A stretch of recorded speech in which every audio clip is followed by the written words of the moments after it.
ഈ കഴിഞ്ഞ കുറച്ച് ദിവസങ്ങളിലൊക്കെ മലയാളിയുടെ മനസ്സിൽ മുഴുവൻ ജയചന്ദ്രപ്രഭയാണ്. ഒരു വലിയ കലാകാരൻ എങ്ങനെയാണ് തൻ്റെ കാലഘട്ടത്തെ ചുവഴ്ന്നു നിൽക്കുന്നത് എന്ന് ബോധ്യപ്പെടുത്തുന്ന വിടചോദിക്കലാണ് ശ്രീ ജയചന്ദ്രൻ നമ്മിൽ നിന്ന് നടത്തിയിട്ടുള്ളത്. ജയചന്ദ്രൻ്റെ സ്മരണയ്ക്ക് മുമ്പിൽ എൻ്റെ ആദരമർപ്പിക്കുന്നു. അദ്ദേഹത്തോട് വളരെ അടുത്ത് ബന്ധപ്പെടാൻ സൗഭാഗ്യമുണ്ടായ എൻ്റെ ജീവിതത്തെക്കുറിച്ചും എനിക്ക് കൃതാർത്ഥത തോന്നുന്നു. ഓരോരുത്തർ വിട പറഞ്ഞു പോകുമ്പോഴാണ് അതിൻ്റെയൊക്കെ വില അറിയണത്. പതിരുള്ള നാഴുരി നെല്ലുമായി എന്നമ്മ, പതിരുള്ള നാഴുരി നെല്ലുമായി എന്നമ്മ, പടികേറിയെത്തുന്ന സായന്തനം. ജയചന്ദ്രൻ പാടുകയാണ്. ശോകരാമായണ പാരായണം. ചെതലരിച്ച ചുവരിൽ അച്ഛൻ്റെ ഛായാചിത്രം എന്ന് പറയുന്നൊരു വരിയുണ്ട്. അതിൽ നടുങ്ങിപ്പോവും. അതാണ് കവിത, അതാണ് സംഗീതം. അത് മനസ്സിനെ മതിക്കണം. യഥാർത്ഥ കല മനസ്സിനെ മതിക്കും. ഓർമ്മകൾക്കിപ്പോഴും ബാല്യം ഓണനിലാവു പോൽ ദീപ്തം എന്നാണ് അതിൽ എപ്പോഴും ആവർത്തിക്കുന്ന വരി. ജയചന്ദ്രൻ്റെ സ്ഥിതി അത് തന്നെയാണ്. അദ്ദേഹത്തെക്കുറിച്ചുള്ള ഓർമ്മകൾക്ക് ബാല്യമാണ്. മഞ്ഞലയിൽ മുങ്ങിത്തോത്തി ധനുമാസ ചന്ദ്രിക വന്നു പ്രേമ ചകോരി. ഈ ചകോരി, ആ വാക്ക് നല്ല മലയാളം കേൾക്കുന്നതൊരു സൗഭാഗ്യമാണ്. പ്രേമ ചകോരി ചകോരി ഒരു പ്രത്യേക പക്ഷിയാണ്. അത് എഴുതിയ കവി, അത് പാടിയ ജയേട്ടൻ. ഒരു ദീപ്ത കാലഘട്ടം. പതിരുള്ള നാഴൂരി നെല്ലുമായി എന്നമ്മ, പടികേറിയെത്തുന്ന സായന്തനം. അസ്വസ്ഥത തുടങ്ങി. എന്നമ്മ പടികേറിയെത്തുന്ന സായന്തനം. എന്തൊരു ഹൃദയാവർജകമായിട്ടാണ് ജയേട്ടനത് പാടിയിരിക്കുന്നത്. വെറുതൊന്നുമല്ല അദ്ദേഹത്തെ ഭാവഗായകൻ എന്ന് മലയാളി വിശേഷിപ്പിച്ചത്.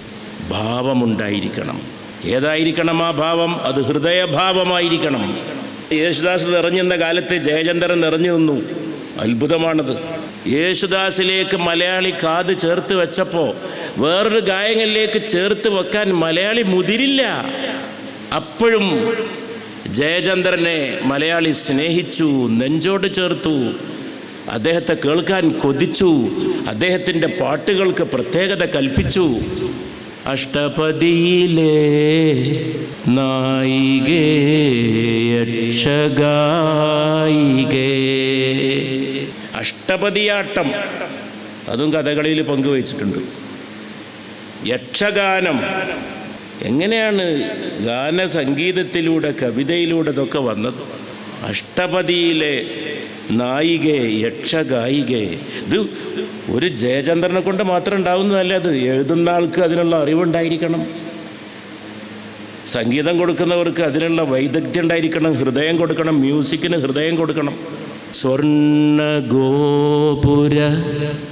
നർത്തകീ ശില്പം, കണ്ണിന് സായുജ്യം നിൻ രൂപം.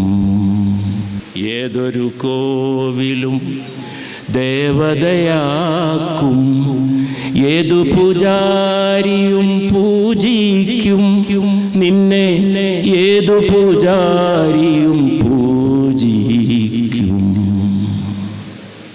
അത് കേൾക്കുമ്പോഴേക്ക് ദിഗന്ധങ്ങളിൽ സ്വരമാധുരിയുടെ പ്രതിധ്വനി മാത്രമല്ല, അത് മനുഷ്യ മനസ്സിൽ സൃഷ്ടിക്കുന്ന, അതാണ് ആർട്ട്. നല്ല ആർട്ട് പഠിക്കുന്നത് പോലും ഒരു രസമുള്ള കാര്യമാണ്. ആസ്വദിക്കുന്നത് മാത്രമല്ല, ഹയർ ആർട്ട്, ഉന്നതമായ കല. ഏതെങ്കിലും കാലത്ത് ജയചന്ദ്രൻ പോയി എന്ന് വിചാരിച്ചാൽ ആ പാട്ട് പോവോ?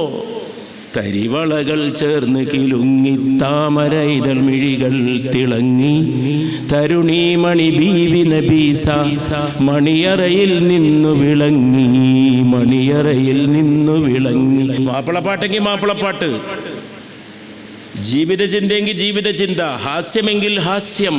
പാട്ടുകാരൻ അവശേഷിക്കും. എല്ലാ അകമ്പടി വാദ്യങ്ങളും പോയി മറയും. ഹൃദയഗീതങ്ങൾ അവശേഷിക്കും.